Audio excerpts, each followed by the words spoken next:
하나님이 우리를 구원하셔서 힘든 이 땅에 왜 남겨두셨을까 하는 이런 질문 한번 안 해보셨습니까? 저는 또 때로 또 너무 힘들 때는 그런 질문들이 되더라고요. 근데 이 질문을 좀 다르게 바꿔서 이렇게 질문해 볼 수 있을 것 같습니다. 우리가 그리스도인으로서 이 땅에서 할 수 있는 것은 무엇일까? 해야 되는 것은 무엇일까? 라는 질문입니다.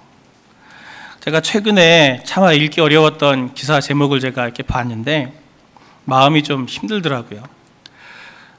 기사 제목이 이렇습니다. 초코파이로 국민 75%를 기독교인으로 만들 수 있다.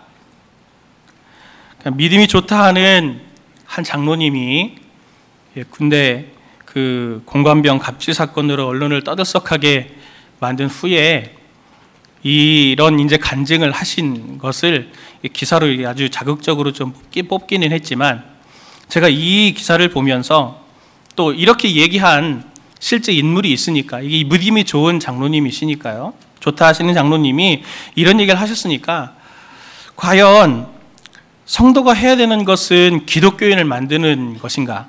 자기가 기독교인인 듯이 또 다른 사람들의 기독교인을 만드는 것이 정말 하나님의 뜻인 것인가? 정말 이것이 예수님이 말씀하시는 전도고, 이것이 예수님이 우리에게 부탁하고 가신 대사명을 말하는 것일까? 전도만 하면 되는 것인가? 수단과 방법을 가리지 않고, 이런 여러 가지 질문들이 참 제 자신을 많이 이렇게 복잡하게 만드는 걸 제가 느꼈습니다.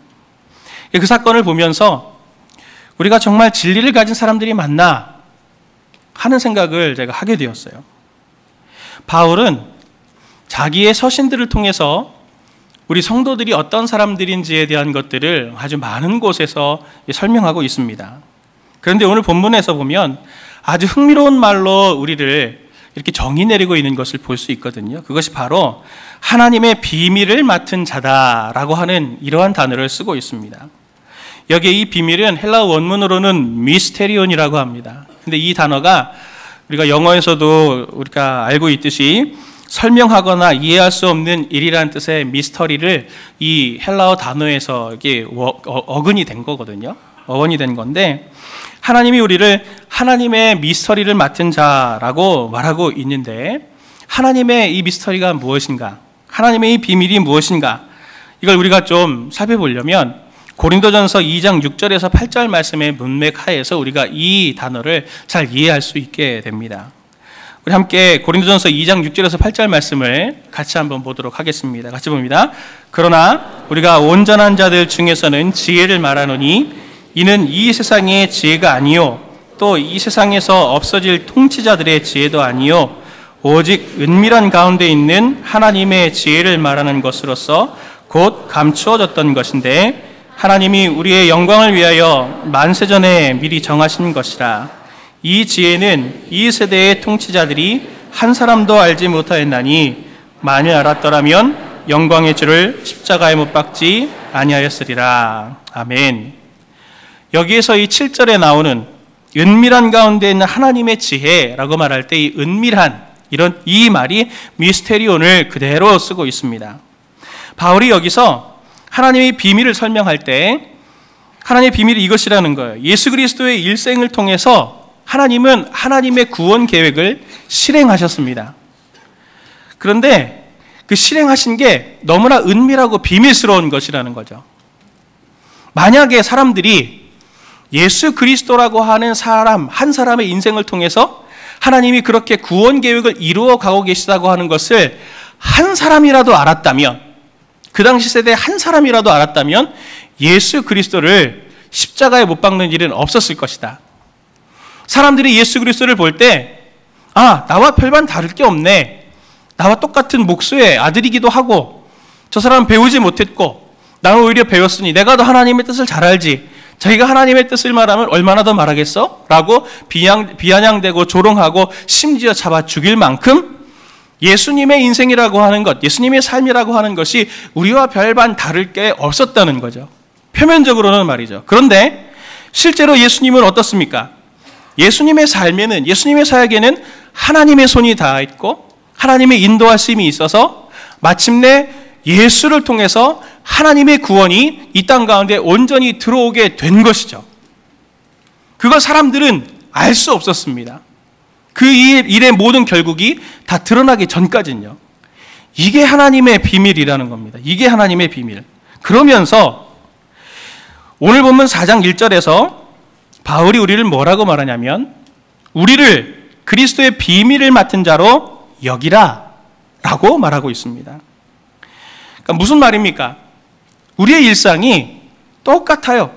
예수를 믿으나 예수를 믿지 않으나 똑같은 삶을 살아가지만 우리의 일상이 너무나 평범하지만 우리의 일상은 실제로 하나님의 손이 닿아 있고 하나님의 능력과 하나님의 인도하심이 있어서 우리의 일상이라고 하는 것을 통해서 하나님의 다스려짐이 나타나고 하나님의 통치가 나타나고 하나님의 나라가 임재하게 되는 현장이라고 하는 것을 우리에게 말해주고 있는 것입니다.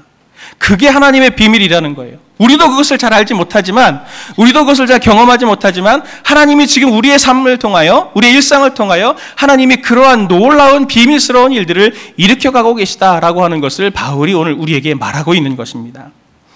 이게 어떻게 일어나게 되느냐라고 하는 것을 우리가 좀 이렇게 우리가 맛볼 수 있는 본문이 열왕기하 6장에 등장합니다. 열왕기하 6장을 보면 아람 왕이 엘리사가 자기의 모든 계획을 다 꿰뚫어보고 있는 것을 이제 알게 돼요. 그래서 내가 이 엘리사를 잡아야 되겠다. 그렇지 않고서는 내 모든 계획이 다 수포로 돌아가니 얘를 잡아야 되겠다 하는 마음으로 밤에 엘리사가 있는 도단성을 군대를 보내서 싹 포위를 합니다. 그리고 다음날 아침이 되었을 때 이 도단성에 있는 하나님의 사람의 사환이 일어나서 그 상황을 딱 보죠. 그리고 절망합니다. 열왕기하 6장 15절 17절을 보면 이렇게 말을 하고 있죠. 하나님의 사람의 사환이 일찍이 일어나서 나가보니 군사와 말과 병거가 성읍을 에워쌌는지라 그의 사환이 엘리사에게 말하되 내 주여 우리가 어찌하리이까 하니 대답하되 두려워하지 말라 우리와 함께한 자가 그들과 함께한 자보다 많으니라 하고 기도하여 이르되 여호와여 원하건대 그의 눈을 열어서 보게 하옵소서 하니 여호와께서 그 청년의 눈을 여심해 그가 보니 불말과 불병거가 산에 가득하여 엘리사를 둘렀더라. 아멘. 이게 비밀이에요. 이게 하나님이 하신 일의 비밀의 작동 원리인 거죠. 무슨 말입니까? 엘리사가 기도하기 전에도 불말과 불병거는 그들과 함께 했어요. 엘리사의 사환이 눈을 뜨기 전에도 엘리사의 기도로 눈을 뜨기 전에도 하나님은 이미 엘리사를 통해서 불말과 불병거 그리고 그것보다 더한 것들로 엘리사와 함께 하나님은 일하셔서 하나님이 이 땅 가운데 참된 하나님이시다라고 하는 것을 드러냈는데 엘리사의 사환은 눈이 열려지지 않아서 그것을 감각하지 못했을 뿐인 거죠. 우리는 어떨 것 같습니까? 우리의 삶에도 이런 일이 있을 것이라고 믿으십니까? 안 믿으시는 분위기인데 오늘날 우리에게 일어나는 것은 오늘 성경이 말하는 우리에게 일어나는 하나님의 비밀이라는 것은 엘리사처럼 기도하면 눈이 띄어져서 귀신이 보이고 불말과 불병거가 보이는 그런 일이 일어나겠다는 얘기를 하는 게 아니에요. 하나님의 손이 하나님의 능력이 엘리사라고 하는 그 사람을 통하여 직접적으로 이 세계를 다스리고 왕권을 통치하고 있는 일들이 나타나듯이 우리는 감각하고 있지 못하지만 성령을 가진 우리를 통하여 하나님은 오늘도 하나님의 일들을 은밀하게 행하고 계셔서 그 일들이 지금 우리의 삶 가운데 놀랍게 일어나고 있다는 것을 오늘 하나님의 비밀이라고 말을 하는 것입니다. 이것을 꼭 믿으시기를 바랍니다.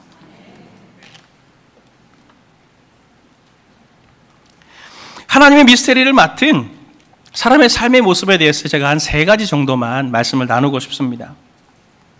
첫 번째는 오늘에 대한 사명감과 책임감이 있어야 됩니다. 무엇이 있어야 된다고요? 오늘에 대한 사명감과 책임감입니다. 사명감과 책임감. 앞서 질문드렸지만 하나님은 왜 우리를 구원하셔서 여기에 지금 살고 있게 하십니까? 야속하지 않으세요? 자기는 부활해서 죽지도 않고 고통도 없는 그곳으로 홀랑 가버리고 우리한테는 자기 애를 탁 막혀서 죽도록 지금 고생하고 계시잖아요. 고민하시면서. 왜 그렇게 하세요? 이 질문에 대한 답은 하나님이 누구시냐라고 하는 그 질문에 대한 답과 연결이 되어 있습니다. 하나님이 누구십니까? 하나님은 성경의 여러 것으로도 설명을 하고 있지만 가장 먼저 창세기에서 하나님에 대해서 설명하는 것은 하나님은 창조주이시다. 이 세계의 주인이시다라고 하는 것을 가장 먼저 말하고 싶어 합니다. 왜 그 얘기를 하고 싶으냐면 창세기부터 기록되어 있는 게 뭐냐면 아브라함부터 시작해서 나중에 예수에 이르기까지 창세기는 하나님의 구원의 계획이 이렇게 시작되고 있다라고 하는 얘기를 창세기가 해요. 그런데 가장 먼저 구원에 대한 이야기를 하면서 제일 먼저 창조의 이야기를 하는 이유는 하나님이 이 피조세계, 망가진 피조세계, 지금 우리가 우리가 살고 있는 이 망가진 피조세계를 포기하지 않고 회복시켜 그것을 온전하게 하고자 하는 하나님의 구원 프로젝트가 진행되고 있다라는 얘기를 하고 싶어서입니다. 구원을 한번 생각해 보십시오. 구원이 무엇입니까? 성도님들이 생각하고 있는 구원이 무엇입니까? 죄인이 의인되는 것입니까? 죄가 용서되는 것입니까? 단지 죄가 용서돼서 내가 신분의 변화를 겪어서 하나님의 나라로 내가 들어갈 것, 죽고 나서 내가 천국 갈 것, 그것에 티켓을 따는 것이 구원입니까? 물론 그런 의미도 있지만 구원의 완성된 형태인 요한계시록 21장, 22장을 보면 구원이 어떠한 것으로 우리 가운데 다가오는가라고 하는 것을 우리가 선명히 알 수 있습니다. 요한계시록 21장 2절 말씀을 같이 한번 보도록 하겠습니다. 같이 봅니다. 또 내가 보매 거룩한 성 새 예루살렘이 하나님께로부터 하늘에서 내려오니 그 준비한 것이 신부가 남편을 위하여 단장한 것 같더라. 이 회복이 어떠한 형태와 과정을 가지냐면 또 요한계시록 21장 5절 말씀도 함께 보도록 하겠습니다. 같이 봅니다. 시작. 보좌에 앉으신 이가 이르시되 보라 내가 만물을 새롭게 하노라 하시고 또 이르시되 이 말은 신실하고 참되니 기록하라. 아멘. 하나님의 나라가 어떻게 온다고 합니까? 새롭게 창조가 될 건데 그냥 새롭게 창조가 되는 게 아니고 요한계시록 21장 2절 말씀 보면 하늘에서 내려온다라는 얘기를 하고 있습니다. 하늘에서 내려온다. 어디로 내려올까요? 여기로 내려오겠죠. 우리가 구원을 생각하면서 하나님의 나라와 하나님의 나라 새하늘과 새 땅을 생각하면서 자주 놓치는 게 뭐냐면 사람들은 자꾸 천국을 죽고 나서 가는 곳이라고 생각을 합니다. 죽고 나서 가는 곳이면 예수님이 왜 여길 다시 오시겠어요? 왜 다시 오시겠다고 약속을 했겠어요? 그렇게 죽고 나서 가는 곳이면 이 땅은 없어져야죠. 안 오셔야죠. 다 자기 있는 곳으로 오라고 하셔야지 예수님은 왜 우리에게 내가 너희에게 다시 올 거다 라는 얘기를 왜 하십니까? 고린도후서 2장 5절의 말씀 보면 바울이 천국을 기다리면서 바라는 기도가 나오는데 뭐라고 나오냐면 고린도후서 5장 2절 말씀 보면 참으로 우리가 여기 있어 탄식하며 하늘로부터 오는 우리 처소로 덧입기를 간절히 사모하노라 그랬습니다. 우리가 여기 있어 탄식하며 하늘로부터 오는 우리 처소를 덧입기를 사모한다. 바울은 하늘에서부터 내려오는 하나님의 나라를 뭘로 설명하냐면 덧입는다라고 하는 표현이 원문을 따지면 이 속옷 위에 겉옷을 우리가 이렇게 입잖아요. 이것처럼 덧입는다는 거예요. 덧입는다. 그 위에 입는다는 거예요. 그러니까 하나님의 나라가 오는 그림은 이 땅이 다 없어지고 하나님의 나라가 대치되는 그림이 아니라 우리가 지금 누리고 우리가 살고 있는 피부를 대하면서 우리가 지금도 살고 있는 이 삶에 하나님의 나라가 최종적인 형태는 와서 마치 우리가 예수 그리스도가 부활하신 것처럼 그 예수님이 죽으셨지만 그가 부활하신 후에 고난당했던 모든 흉터와 모든 것들이 죽음의 표징들이 있었지만 죽음을 이기고 새로운 창조가 돼서 영원토록 살아가는 그 모습을 보여주신 것처럼 이 세상도 하나님의 나라는 지금 우리 세상에 덧입혀져서 하나님이 온전히 다스리셔서 새롭게 새 창조되는 나라를 바울이 지금 기다리고 있는 것입니다. 그러니까 하나님이 우리에게 맡기신 것이 무엇입니까? 하나님의 큰 계획은 나만의 회복과 구원을 말씀하시는 게 아니에요. 하나님의 구원은 무엇을 목표로 하고 있습니까? 온 피조세계, 창세기 1장에서 창조하셨던 모든 피조세계가 하나님의 다스림으로 회복되고 치유되는 것을 하나님은 꿈꾸고 계시는 것입니다. 일명 구원받았다는 우리가 이 땅에 살아가는 이유가 바로 여기에 있어요. 우리가 누굽니까? 하나님의 자녀예요. 하나님은 이 땅에 창조주고 이 땅의 모든 것들을 책임지는 책임자이십니다. 그 책임자인 그분의 자녀인 우리가 이 땅에 남아있는 이유는 하나님의 아들로, 하나님의 딸로 이 땅을 책임있게 살아가고 책임있게 회복해야 할 하나님의 나라를 위에서부터 내려오게 하는 일들을 하는 사명이 바로 우리 가운데 있다라고 하는 것입니다. 예수님은 마태복음 28장 18절, 20절에서 대사명을 말씀하시죠. 모든 민족, 모든 족속에 가서 제자를 삼아라라고 하십니다. 그런데 예수님의 이 제자 삼으라고 하는 이 대사명이 정말 우리가 쉽게 오해하듯 세례줘서 교인 만들어라 라고 하는 그것을 의미하는 것입니까? 제자가 뭐예요? 제자는 예수님이 하셨던, 스승이 했던 것을 그대로 따라하는 자가 그 사람이 바로 제자죠. 예수님이 우리에게 제자 삼아라 라고 하셨던 것은 너희가 내가 하는 것을 봤으니 너희들도 제자 삼아서 내가 하는 그대로 너희들도 다른 사람들에게 가르쳐서 다른 작은 예수를 만들어라 라고 하는 것이 바로 예수님의 대사명의 핵심입니다. 예수님이 하신 일이 뭐예요? 예수님이 이 땅에 오셔서 관심 가지신 건 딱 하나입니다. 하나님의 뜻이 이 땅 가운데 이루어지는 것이에요. 주기도문을 통해서 그것이 선명하게 드러나져 있고 예수님의 모든 치유 사역, 예수님의 모든 구제 사역, 예수님의 모든 선행도 불쌍해서 그 사람들을 건져내는 치유하는 치유의 행위의 목표가 있는 게 아니라 하나님의 다스림이 나타나면 하나님의 통치가 있을 때 나타나는 현상들인 거죠. 예수님이 마태복음에도 그런 말씀을 하셨죠. 너희가 성령으로 귀신이 나가게 되면 너희 가운데 하나님의 나라가 임하였느니라. 귀신 나감의 행동이 중요한 게 아니에요. 바로 하나님의 나라가 어떻게 하면, 하나님의 통치하심이 어떻게 하면 내 삶을 통해서 드러나게 될까라고 하는 그 고민을 하신 분이 예수님이에요. 우리가 예수님의 제자라면 우리의 일상을 통해서 어떻게 하면 하나님의 다스림이 내 일상 속에 나타나게 할 수 있을까라고 하는 것을 고민하는 자가 되어야 하는 것입니다. 제가 인터넷을 찾아보다가 한 글을 읽었어요. 어떤 대학 교수가 청년들이 헬조선이라고 하는 얘기들을 이렇게 자조적인 섞인 얘기들 하는 걸 보고 화가 나서 막 이제 글을 쓴 거죠. 그걸 이 기자가 보고 이제 반박문을 이렇게 글을 쓴 거예요. 자기 페이스북에. 근데 이 사람은 어떤 사람이냐면, 이 기자는 어떤 사람이냐면 탈북민 출신이에요. 그리고 하는 일이 뭐냐면 대북 방송을 하는 기자예요. 이 사람이. 이 소재를 찾아갖고 대북 방송을 하는 분인데 이 사람이 이렇게 얘기를 합니다. 이 교수의 글에 반박을 하면서 결론을 말하면 내가 이런저런 체제에서 별 고생도 다 해보고 살아보니 가난해도 희망이 있는 사회, 내가 노력한 만큼 돈 벌 수 있는 사회, 모 교수처럼 소장농의 아들이 교수가 되는 사회가 제일 행복한 사회인 것이다. 제일 엿 같은 사회는 신분이 태어나서 결정되는 사회, 즉 태어나니 내 부모가 뭐더라에 내 인생도 결정되는 사회였다.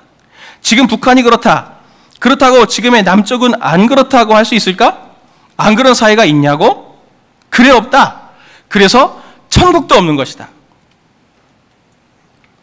저는 이 사람의 말에 휘둘리고 싶은 생각은 없지만 마지막의 문장을 읽으면서 제가 엄청 화가 생기더라고요. 이 단정이 너무 성도님들은 화가 나지 않으세요? 천국도 없는 것 맞다. 맞대요. 천국이 없대요. 왜 천국이 없습니까? 왜 하나님의 나라가 없는 거예요? 왜 하나님의 다스림이 없냐고요? 하나님은 계신데 왜 하나님의 다스림은 안 나타나는 것입니까? 하나님의 백성이라고 하는 사람들도 있고 하나님의 자녀라고 하는 사람들도 있고 하나님이 그렇게 지금 이 세계를 회복하시려고 몸부림쳐 애쓰시는데 그 하나님의 마음을 알아서 하나님의 마음으로 하나님의 자녀가 되어서 천국을 구현해내는 하나님의 통치하심과 다스림을 나타내는 하나님의 백성들은 어디에 있는 것입니까? 오늘 이 절망이 성도님들의 절망은 아니에요. 엘리사의 얘기를 할 때 엘리사와 같이 하나님이 오늘 성도님들의 삶을 통해서 하나님이 기적을 지금 행하고 계십니다. 하나님의 신비로운 일들이 지금 일어나고 있습니다. 성도님들을 통해서 하나님의 다스림이 성도님들의 일상을 통해서 일어나고 있습니다라고 할 때 너나 잘하지 라고 하시는 자조가 우리 가운데 있는 건 아닌가요? 1절 후반절은 우리를 하나님의 비밀을 맡은 자라고 설명하고 있어요. 맡은 자. 여기서 맡은 자는 재량권과 책임을 가진 재산 관리인, 청지기를 말합니다. 결국 바울이 보는 성도의 일상의 삶은 뭐냐면 우리의 일상은 하나님이 사역으로서 주신 사명이에요. 우리 일상이 사명제예요, 사명지. 우리는 우리의 삶에 대해서 관점을 빨리 바꿀 필요가 있어요. 가끔 성도님들과 상담을 하다 보면 성도님들이 저에게 이런 얘기를 하는 걸 볼 수 있어요. 영적인 침체가 돼가지고 뭘 말씀을 하시냐면 목사님, 제가 말씀도 보는데 말씀 안 들어오고요. 기도하는데요. 또 내가 열심히 큐티도 하고 양육도 받았는데요. 잘 안 변합디다.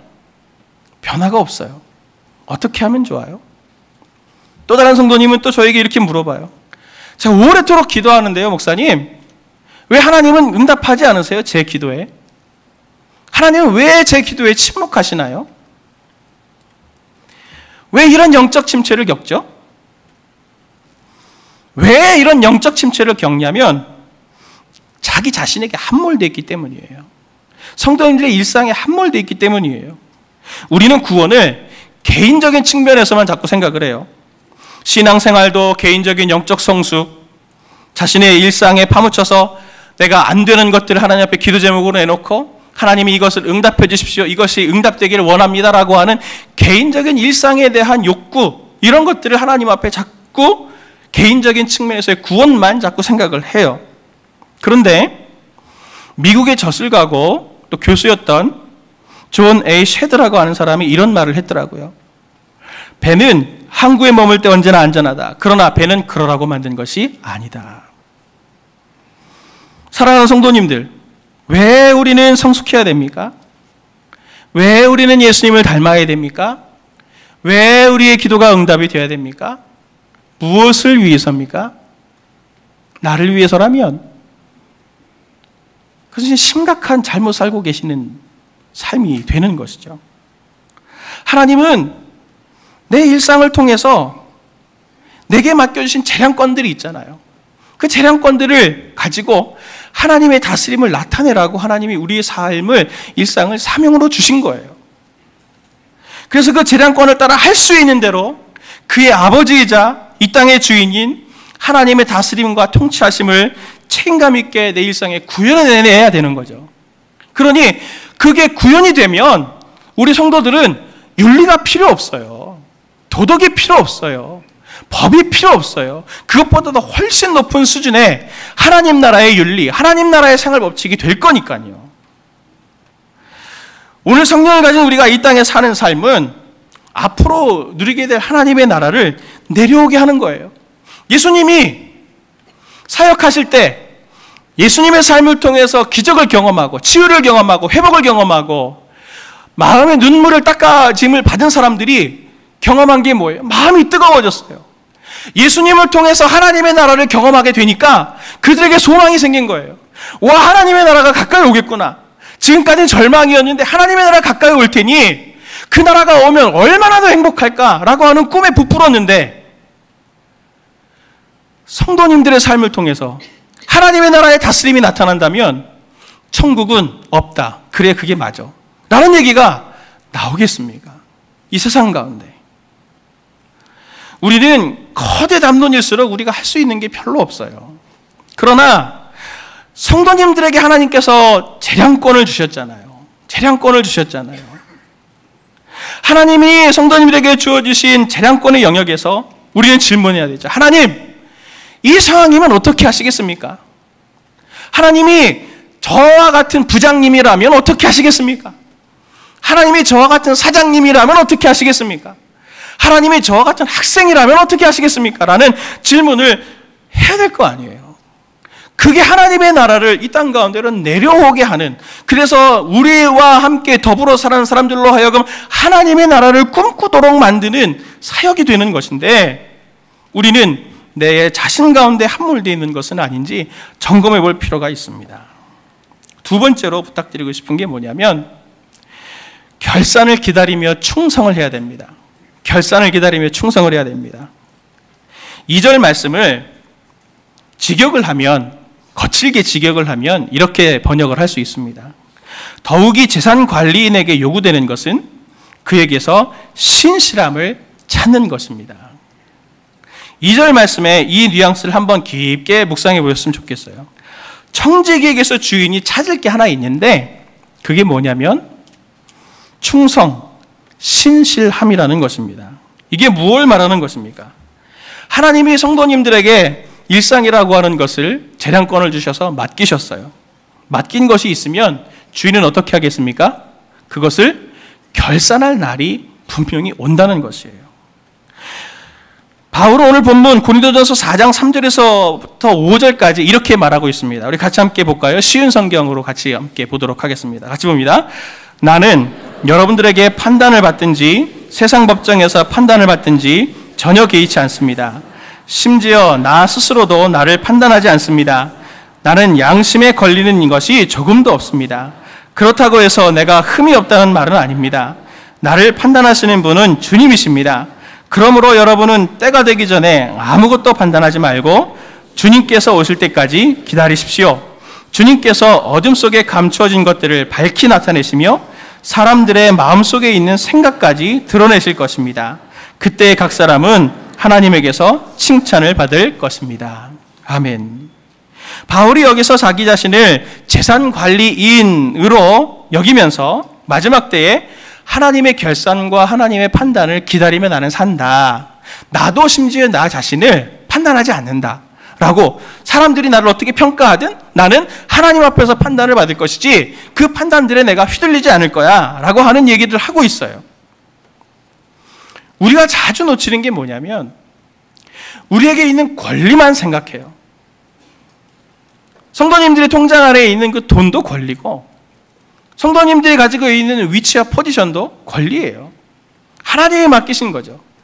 그 맡기신 게 있으면 언젠가 하나님께서 그 권리에 대한 책임을 물으신다라는 것입니다. 우리가 그것을 어떻게 관리해 나갈 것입니까? 어떻게 관리해 나갈 것입니까? 바울은 결산에 대한 이야기와 함께 본문에서 무엇을 가지고 나오냐면 충성이라는 주제를 가지고 나와요. 충성은 헬라어 원문을 보면 그냥 이렇게 충성하는 그런 충성보다는 어떤 의미를 갖고 있냐면 변함없음, 믿을만함, 듬직함, 이런 것들을 표현하는 것입니다. 바울은 왜 사람들에게 사명과 함께 일상을 하나님께서 너에게 사명을 주셨다라는 얘기와 함께 왜 충성을 하나님이 찾으실 거다라는 얘기를 하고 있을까요? 자, 한번 생각해 보십시오. 누군가에게 거금을 맡기면서 이걸 관리를 해라, 투자를 해라 라고 맡겼으면 결산을 할 때 뭘 보시겠어요? 얼마를 남겼어요? 결과를 보겠죠? 그러면 오늘 본문에서 하나님이 우리에게 일상이라고 하는 재량권을 주셨잖아요. 그럼 뭘 하나님이 결산할 때 뭘 봐야 정상이에요? 우리가? 내가 너한테 준 거 갖고 뭐 했어? 얼마만큼 열매를 거뒀어? 하는 그런 걸 봐야 되는데 마지막 때 하나님이 딱 결산할 때 보시는 게 뭐래요? 충성이에요. 충성, 신실함, 흔들리지 않고 끝까지 변함없이 그것들을 했니? 라고 하는 그걸 보시겠대요. 이상하지 않으세요?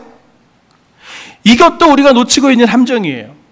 신앙생활하는 성도님들이 자꾸 놓치는 것 중에 하나가 뭐냐면 저와 상담하면서 목사님 또 실패했어요. 말씀대로 살아가려고 하는데 제가 또 넘어져서 거짓말을 했어요. 다른 사람을 속였어요. 제가 자꾸 성장하려고 성장한 것 같은데도 또 넘어져서 하나님의 뜻을 어겼어요. 저는 소망이 없어요. 그러면서 자꾸 결과에 대한 얘기를 한단 말이에요. 그런데 아까 봤지만 완전한 하나님의 나라는, 구원은 어떻게 오는 거예요? 예수 그리스도를 통해서 그가 재림하실 때 완성된 형태를 우리 가운데 오게 될 게 확실한 약속으로 우리에게 주어진 거예요. 그 완벽한 하나님의 나라는 우리를 동참시키기는 했지만 그것을 열매 맺게 하고 최종적인 결과물을 얻는 책임은 누구에게 달린 거예요? 하나님께 있는 거예요. 우리가 해야 될 건 하나님이 너에게 맡긴 것들을 잘 관리하려고 몸부림치고 애쓰고 수고하는 걸 하나님이 마지막 날 우리에게 찾으시겠다는 거죠. 열매가 없다고? 네가 지금 쭉 믿음 생활을 하다가 믿음 생활의 성장이 멈췄다고? 낙심할 필요가 없어요. 내가 지금까지 살아오면서 수많은 노력과 애씀을 통해서 가정도 이루어내고 말씀으로 지금 많은 믿음의 가문들을 이루어냈는데 마지막에 몇몇 사람들이 그걸 가지고 떠나는 것을 보면서 아유, 내 인생이 헛되구나, 내가 잘못 살았구나라고 생각하실 필요가 없어요. 결과에 대한 책임은 하나님이 지시겠다는 거죠. 너희는 내가 맡긴 것에 대해서 충성을 하면 돼 라고 하는 것을 하나님이 우리에게 말씀하시는 겁니다. 마지막 때 하나님의 나라가 임하게 될 때 그 충성한 사람들에게 이 하나님의 나라를 상속시켜 주시는 것이 하나님의 선명한 뜻임을 성도님들이 꼭 기억하시기를 바랍니다. 마지막 세 번째는 북소리에 귀를 기울여야 됩니다. 뭐에 귀를 기울여야 된다고요? 북소리. 고린도전서 4장 1절의 말씀 보면 바울은 우리를 또 이렇게 정의해요. 사람이 마땅히 우리를 그리스도의 일꾼이요. 그리스도의 일꾼이요. 여기서 일꾼이라는 말은 헬라어 원문을 보면은 휘페레테스라고 하는 단어를 쓰고 있어요. 이 휘페레테스라고 하는 단어는 일반 명사인데 보통 어디에 쓰이는 단어냐면 로마의 군선이 있잖아요. 군선이 이렇게 쫙 있으면 맨 밑바닥에서 노젓는 사람들을 말하는 게 이 휘페레테스입니다. 휘페레테스. 배너 영화 보셨죠? 배너가 억울하게 이제 죄수 노예가 돼가지고 군선 밑에서 이글거리는 눈빛으로 노를 젓는 장면이 굉장히 강렬하잖아요. 율브리너의 그 잘생긴 얼굴. 그냥 노를 젓나요? 그렇지 않아요. 거기에 북치는 사람이 있어요. 이 소리에 맞춰서, 이 북소리에 맞춰서 노를 저었거든요. 주님이 오늘 우리에게 너희는 그리스도의 휘페레테스, 일꾼이다 라고 말하는 건 그리스도의 북소리에 너희가 반응해 나가야 되는 사람들이다라는 것을 예수님이 우리에게 말씀하시는 겁니다. 성령의 음성에 귀 기울이는 것에 대해서 사람들이 오해들이 많은데 가장 중요한 요소가 뭐냐면 그게 바로 위탁이에요. 위탁. 자기 마음대로 이끌어갈 게 아니라 북소리에 맞춰서 젖기만 하면 되는 거예요. 책임은 그 사람에게 있는 거죠. 내 삶의 모든 주권이 하나님께 있으니 내 삶에 고통의 문제가 있을 때, 내 삶에 절망의 문제가 있을 때, 내 삶에 어려움이 있을 때 그것을 하나님 앞에 위탁드려서 하나님 인도해 주세요. 주님이 인도 따라 저는 노젓기만 하겠습니다. 하라고 하시는 거 하겠습니다. 결과는 하나님께 맡기고 노젓기 하겠습니다 라고 하는 그게 진짜 하나님의 비밀을 맡은 자로서의 충성의 모습인 것입니다. 예수님의 기도를 가만히 보세요. 나중에 복음서들을 통해서 예수님이 하신 기도를 보면 예수님의 기도에 공통적인 특징이 있는데 그 중에 하나가 뭐냐면 하나님께 위탁한다는 거예요. 오병이어 기적을 일으키시면서도 하나님 제 음성을 들으시는 줄을 믿습니다 하면서 기도하시고, 요한복음에도 부활을 앞두시고 고난을 앞두시고 자기의 제자들과 자기의 사람들을 하나님 앞에 위탁드리면서 하나님 앞에 기도하시는 예수님의 모습을 볼 수 있어요. 우리는 보통 신령한 사람들, 영적인 사람들 그러면 뭔가 고도의 훈련을 받고 이 신비롭고 기적적인 것을 생각하지만 성경에서 특히 바울 서신에서 영적이다라고 하는 단어가 나오면 항상 성령적이다라고 바꾸셔서 보시면 됩니다. 영적인 사람들은 성령적인 사람이에요. 성령의 음성에 반응해서 그때마다 하나님께 위탁드려서 자기의 삶을 위탁드려서 순종해 가기만 하면 되는 거예요. 반응해 가기만 하면 되는 거예요. 이게 영적인 삶이죠. 제가 영적인 삶을 보여주는 예를 하나 찾았어요. 영적인 삶을 보여주는 예를. 1:1 양육으로 이제 간증문을 써신 것들 제가 봤는데 한 자매의 글이 이렇습니다. 최근 1:1 훈련을 받은 한 성도님의 간증을 제가 봤는데 예배를 드리고 말씀을 읽는 중 다락방에 낙심한 자매가 생각나면서 그 자매님이 너무나 이해되고 말로 할 수 없이 마음이 아파오는 것을 느꼈습니다. 겸손히 위로하고 기도해주고 어떤 게 위로가 될지 생각하면서 작은 선물을 보냈는데 자정이 넘어 긴 장문의 메시지를 보내왔고 큰 위로가 되었고 격려받았다고 하나님이 사람을 붙여주셔서 붙들어 주신다고 해주셨습니다. 자매의 간증이 있지만 어느 날 뜬금없이 갑자기 말씀을 읽고 기도하는 중에 다락방에 어떤 자매가 생각나서 마음이 너무 아픈 거예요. 이걸 어떻게 설명하겠어요? 하나님이 그의 마음을 만지신 거죠. 하나님의 신비로운 일들이 나타나는 거죠. 가끔 성도님들 저에게 물어보시는 분들 계세요. 성령의 음성은 어떻게 듣는 거예요? 이분한테 물어보세요. 이분한테. 저한테 묻지 마시고. 설명이 안 돼요. 이거는. 하나님의 신비로운 일들이 우리를 통해 이렇게 나타나는 거예요. 그러면서 이 자매님이 마지막에 뭐라고 말하냐면 이렇게 얘기해요. 저는 잘합니다. 천성에 게으르고 하나님을 멀리하려는 어두움이 저에게 있어서 이런 은혜를 항상 누릴 수 있는 것은 아니라는 것을 말입니다. 하나님께 귀 기울이지 않으면 급속도로 나락으로 빠져들어 옛사람의 모습으로 돌아오기 십상임을 저는 누구보다 잘 압니다. 이렇게 마치고 있어요. 이 자매는요, 제가 보니까 1대1을 하면 이제 신앙을 이제 진지하게 해가려고 하는 분들이거든요. 보통 그런 분들이 많이 하시는데 이분은 하나님의 신비, 실질적인 영적인 삶을 지금 배우신 분이에요. 이 1대1 훈련을 하면서. 하나님의 뜻, 하나님의 성령의 음성 듣는 것을 배웠고 그리스도의 일꾼으로 사는 것이 무엇인지 성령의 북소리에 맞춰서 어떻게 따라가야 되는지를 배운 분이죠. 배운 분이에요. 이게 하나님의 비밀을 맡은 성도의 모습이고 바로 여러분들의 모습입니다. 말씀을 정리하려고 합니다. 하나님의 오늘 본문을 통해서 우리에게 분명하게 말씀해 주고 싶은 것은 무엇이냐면 하나님의 자녀인 성도님들의 일상이 바로 하나님의 신비라는 것입니다. 다른 자가 경험하지 못해도 하나님은 성도님들의 삶을 통해서 하나님의 놀라운 다스림을 일상 가운데 퍼뜨려 나가고 계시고 더 그렇게 하기를 원하세요. 머릿속으로 한 가지 한번 떠올려 보십시오. 성도님들의 기도 제목, 제일 고통스러운 기도 제목. 왜 그게 고통스러우세요? 그 고통의 기도 제목은 하나님의 나라의 관점에서 다시 보면 어떻게 보이는 거냐면 지금 하나님의 다스림이 필요한 현장인 거예요. 하나님이 보실 때 성도님들의 기도 제목이 내 다스림이 필요한 곳이구나 해서 하나님이 보시고 힘들어 하시는 거예요. 눈물 흘려 하시는 거예요. 가슴 아파 하시는 거예요. 그래서 성도님들이 그걸 힘들어하고 고통스러워하면서 하나님 앞에 눈물로 기도하고 눈물로 씨름하고 있는 것이죠. 하나님이 시작하셨으니 어떻게 되겠습니까? 그것이 결말이 있을 거 아니에요. 소망이 있는 것이죠. 우리에게 소망이 있는 것이 아니라 우리에게 다져 있는 하나님의 신비, 하나님의 능력, 하나님의 다스림에 소망이 있는 것입니다. 세상 사람들은 우리가 어떤 직업을 가졌고 얼마를 가졌고 어떤 차를 가지고 어떤 집에 살며 얼마를 가지고 있느냐를 가지고 사람들을 판단하지만 성도님들은, 저도 그렇고요, 성도님들은 바울처럼 스스로를 그런 관점으로 판단하지 마십시오. 마지막 때가 되면 하나님의 나라가 완성되는 형태로 임해서 결산할 때가 되면 우리의 마음과 생각과 행동의 모든 것들을 결산하실 그분이 바로 하나님의 신비를 이 사람들이 살아냈다라고 하면서 높이실 분들이 바로 성도님들인 거예요. 우리는 나에게 관심 돌리지 말고 내 주변에 관심을 돌려야 됩니다. 나에게 관심을 돌리더라도 내 성숙을 위해서라도 내가 성숙해서 다른 사람 섬겨야지, 하나님의 뜻을 전해야지, 하나님의 통치하심을 전해야지 하는 사명감으로 그렇게 내 자신에게 집중하셔야지 우리는 사명에 눈 돌리는 사람들이 되어야 할 것입니다.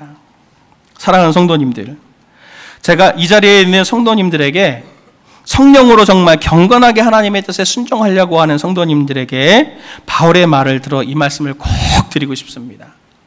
무엇이냐면 여러분은 마땅히 그리스도의 일꾼이요 하나님의 비밀을 맡은 귀중한 존재라고 하는 것입니다. 우리 이 시간에 한번 따라했으면 좋겠어요. 저와 함께 주먹을 한번 이렇게 져보시겠어요? 불끈 쥐고 꽉 쥐시고 한번 같이 따라하시죠. 나는 그리스도의 일꾼이요 하나님의 비밀을 맡은 자다. 하나님의 비밀을 맡은 자다. 이 자의식을 꼭 가지시고 한 주일 동안 승리하시기를 예수님의 이름으로 축원을 드립니다. 같이 우리들의 찬양 459번 우리 박수치면서 우리의 마음을 담아서 우리의 결단을 담아서 함께 우리 찬양하도록 하겠습니다.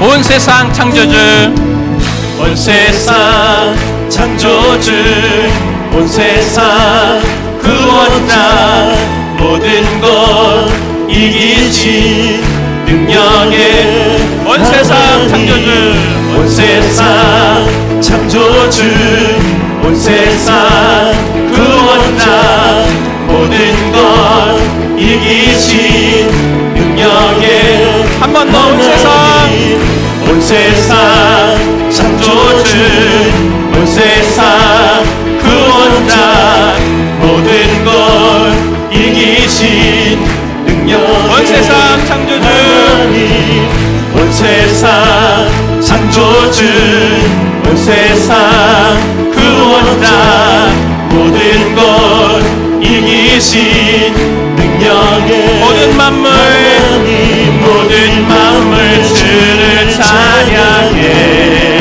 모든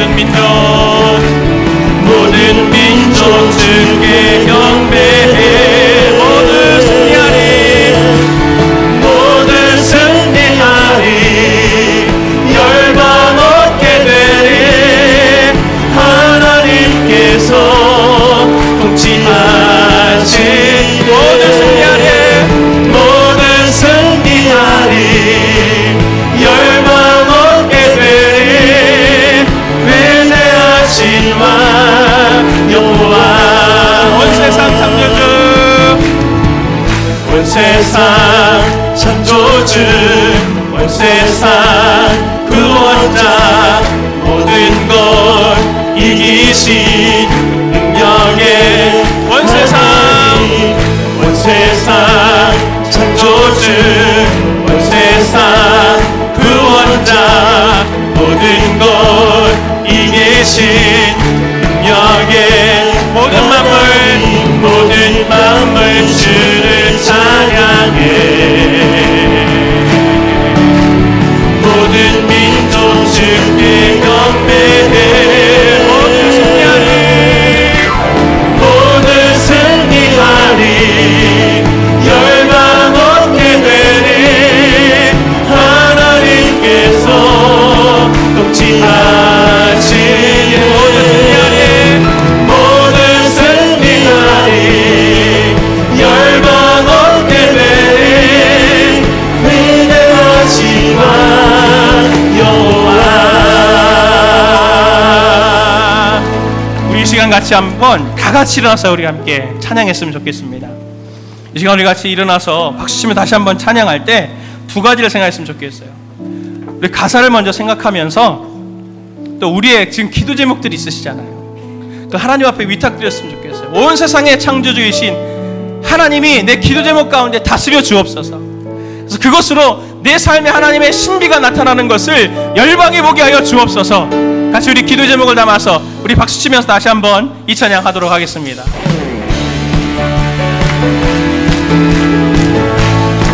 온 세상 창조주 온 세상 창조주 온 세상 구원자 모든 것 이기신 능력의 하나님 온 세상 창조주 온 세상 구원자 모든 것 이기신 능력의 하나님 모든 만물 주를 찬양해 모든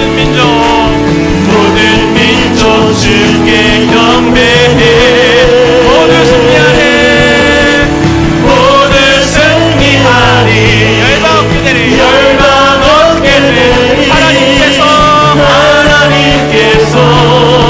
통치하신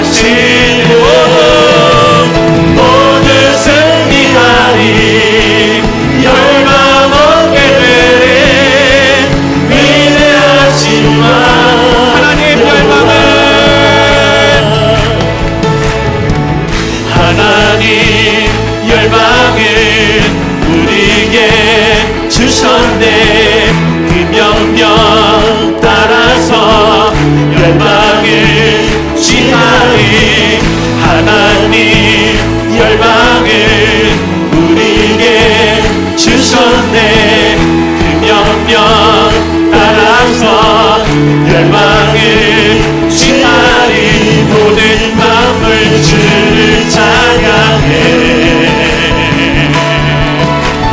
모든 민족 주께 경배해. 찬양 할렐루야, 찬양 할렐루야, 찬양 할렐루야. 하나님께서 통치하시네. 찬양 할렐루야, 찬양 할렐루야. 위대하시만 찬양 할렐루야, 찬양 할렐루야, 찬양 할렐루야. 하나님께서 통치하시는 찬양 할렐루야, 찬양 할렐루야. 위대하시만 여호와.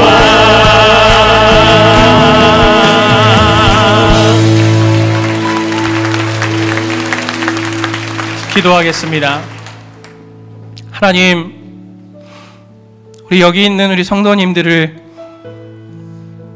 불쌍히 여겨 주옵소서. 내가 너희를 보냄이 양을 이리들 가운데로 보냄과 같도다 하신 우리 예수님의 마음이 오늘 우리를 향한 아버지의 마음이신 줄 믿습니다.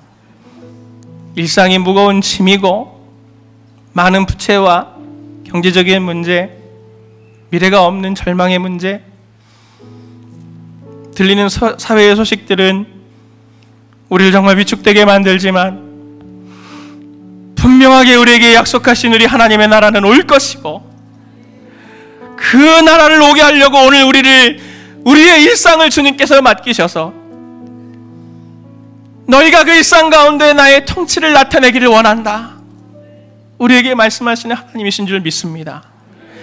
나는 약하고 힘이 없으나 우리 주님, 그래서 우리 가운데 성령으로 함께 하셨고 우리 일상을 성령의 음성에, 성령의 북소리에 반응하여 살게 하시는 하나님이신 줄 믿사오니, 하나님, 우리 성도님들 이 한 주간만이라도 이 땅 가운데서 이미 임한 하나님의 나라를 맛보게 하여 주셔서 절망의 땅에 하나님의 산 소망을 우리에게 부어 주옵소서.